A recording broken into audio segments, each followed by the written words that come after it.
झी5 आजच सबस्क्राईब करा आणि पहा तुमचे आवडते शोज। सावली, तुम्हाला काही हवंय का? नाही मला काही नकोय, बस जरा इकडे बस बस, मला जरा महत्त्वाचं बोलायचं आहे।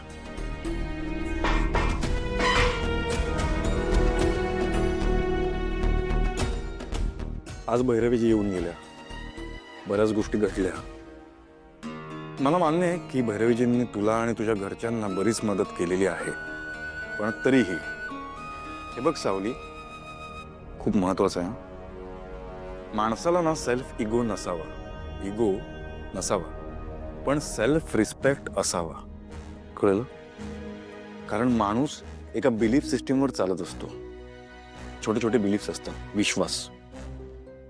जर ते बिलीफ हल्ले ना, तर ना म्हणजे आपल्याला गोष्ट जी बरोबर वाटत असते ना, त्याबद्दल पण प्रश्न वाटायला लागतात। ही गोष्ट बरोबर आहे की चुकीची आहे, हे आपण कसं ठरवतो? त्या बिलीफमुळे। आणि जर ते बिलीफ हल्ले तर आपण गोंधळतो, चुकीचे निर्णय घेतो। त्यामुळे ते बिलीफ हल्ली नाही पाहिजे। आणि बिलीफ सिस्टम जर हल्ली नाही पाहिजे तर त्यासाठी तुला सेल्फ रिस्पेक्ट जपावा लागणार आहे, कळतंय? तू जेव्हा स्वतःला रिस्पेक्ट देशील तेव्हा अख्खं जग तुला रिस्पेक्ट देईल।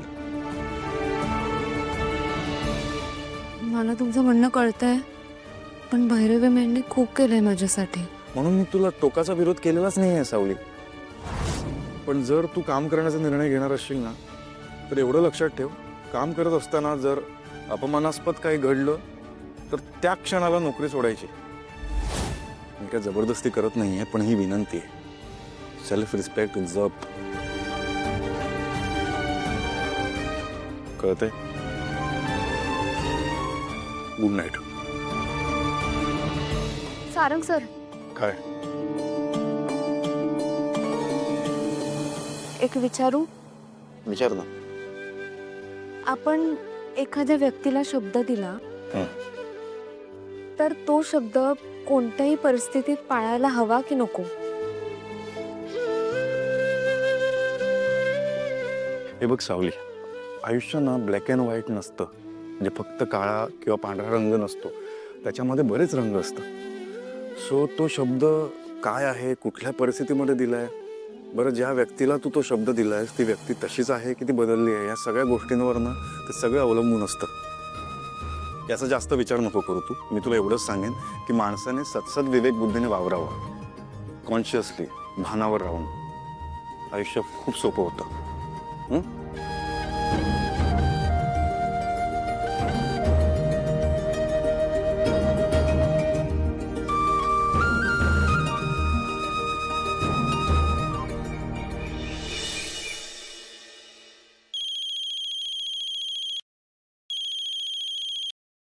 हा बोल ग। काय माझे 30,000 रुपयाचे पतिदेव झाला की नाही आज पगार? नाही झालंय अजून। नाही म्हणजे आज पगाराचा दिवस होता ना हो, एवढा यायला पाहिजे होते की पैसे? अग ऐक माझं, ऑनलाईन जमा होणार आहे। ऐका, तेवढं काम झालं ना की डायरेक्ट घरी या, पूजा ठेवले लक्षात आहे ना? हा वय वय माहितीये मला, येतो। ठेवू का? ठेवते। दादा, हा काय झालं? काय विषय? काय नाही, ते सारंग सर आज पगार होणार आहे ना, तर जयंतीने घरी पूजा ठेवली आहे। मला बाबा तर नकोच म्हणत होती, पण जयंती कशी आहे माहिती आहे ना, ऐकतच नाही कुणाचा। हे घ्या सारंग। स्त्रियांचं असं असतं दादा, स्त्रियांच्या मनातलं ना आपण ओळखू नाही शकत। आता ह्या बाईसाहेब काहीतरी अजूम करतात, मनात ठरवतात, सांगतच नाही। सारंग सर, तुमचं पण तेच असतं, मनातल्या मनात ठरवायचं आणि मग स्वतः चिडायचं। चिडतो? चिडलो असेल तरी बोलतो ना मी। चिडल्यावर आपण बोलतो, मी बोलून तरी दाखवतो, बोलतच नाही। मग मी पण बोलते। बोलतेस, मी असं नाही म्हणत की तू बोलत नाही, पण ते कसं आहे, जास्त मनात ठेवल्याने। सारंग,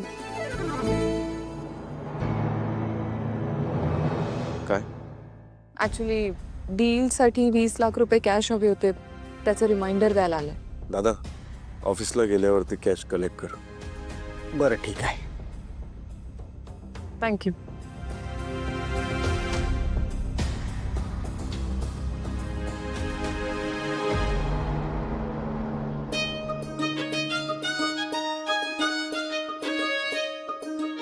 गोड येऊन बघ. काही चुकलं का? मी पुन्हा बनवून आणते. अरे नाही ग, टेस्ट कर.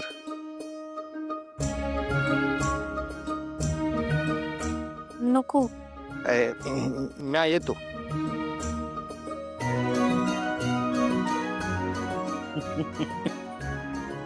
तुम्ही दादाला त्रास द्यायला मुद्दाम केलात ना हे? तुम्ही सगळे ना खूप निरागस आहात. खरंच या जगाची हवा तुम्हाला लागलीच नाही अजून. जसं देवाने बनवलंय ना तसंच आहात. चांगलंय.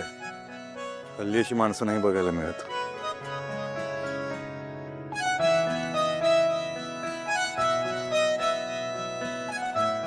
नाही. अरे गीत बोल. सारंग अगं नको.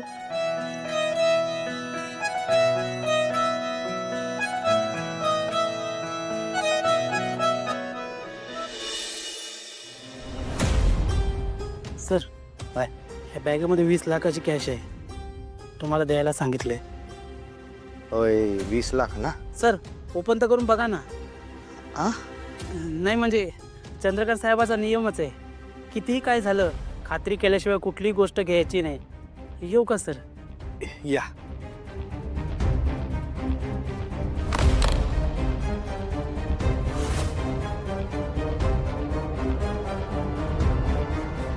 सर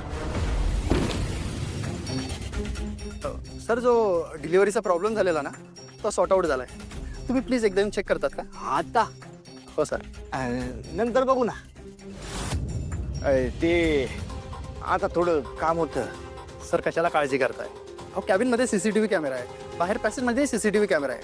हवं तर कॅबिन लॉक करूया. होय तुमचं बी बरोबरच आहे म्हणा. चला वा पुढं. हो सर.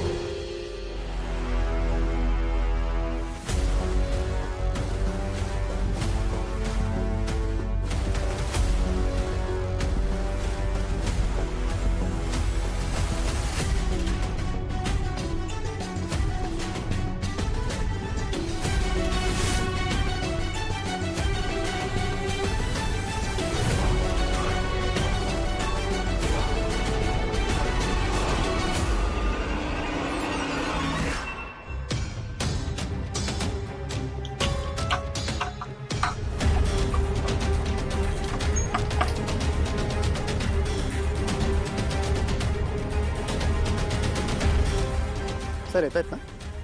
होय हे चल वा.